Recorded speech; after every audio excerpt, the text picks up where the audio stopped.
کچھ راہیں، کچھ دروازے جب وہ ہم پر بند کر دیتا ہے نا، تو ہمیں ایسا لگتا ہے جیسے وہ ہمیں سزا دے رہا ہے، ہماری دعائیں نہیں سن رہا، ہمیں جو چاہیے وہ نہیں سمجھ رہا، جبکہ کچھ راستے ہماری ہی بہتری کے لیے بند کیے جاتے ہیں، کیونکہ آگے جا کر ہمیں ان سے زیادہ تکلیف ملتی ہے۔ یہ سزا نہیں ہے، بلکہ یہ تو اللہ پاک کی محبت ہے، اس کی حفاظت ہے، کیونکہ وہ ہمیں مسلسل تکلیف میں نہیں دیکھ سکتا۔ ہمارے فیصلے ہماری چاہت کے مطابق ہوتے ہیں، جبکہ اللہ پاک کے فیصلے ہماری بہتری اور ضرورت کے مطابق ہوتے ہیں۔ لیکن ہم یہ بات اکثر بھول جاتے ہیں، وہ سنتا بھی ہے، جانتا بھی ہے اور دیتا بھی ہے۔ ہر بات کا علم ہے اللہ پاک کو، انسان تو بس ایک کچا منصوبہ ساز ہے۔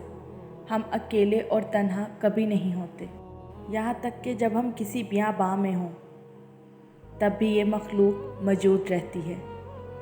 اس رب پاک کی جزا اور سزا کا اپنا نظام چلتا ہے۔ ہم سمجھتے ہیں جن لوگوں کی روح وقتی طور پر قبض ہو جاتی ہے وہ فوت ہو جاتے ہیں، نہیں، ان کا سفر جاری رہتا ہے، مگر وہ ہماری نظروں سے اوجھل ہو جاتے ہیں، ہم ان کی نظروں سے اوجھل نہیں ہوتے۔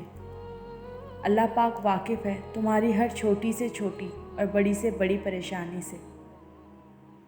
اسے معلوم ہے تمہارے دل و دماغ کی کیفیت، وہ واقف ہے تمہارے ہر دکھ درد سے اور ہر اس انسان سے جس نے تمہیں تکلیف دی ہے۔ وہ گواہ ہے ہر اس تلخ لفظ کا جو تمہیں لوگوں سے سننے کو ملے، وہ گواہ ہے تمہارے ہر ایک آنسو کا جو تکلیف پہنچنے پر تمہاری آنکھوں سے نکلے۔ جن آنسو کو تم بیکار سمجھتے ہو نا، وہ اللہ پاک کے نزدیک بہت قیمتی ہیں۔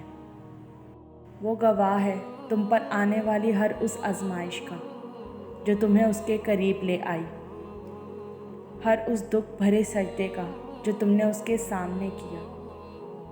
اس نے سنی ہے تمہاری جب کوئی اور نہ تھا تمہیں سننے والا، اسی نے دلاسا دیا تمہیں جب کوئی اور نہ تھا تمہیں دلاسا دینے والا،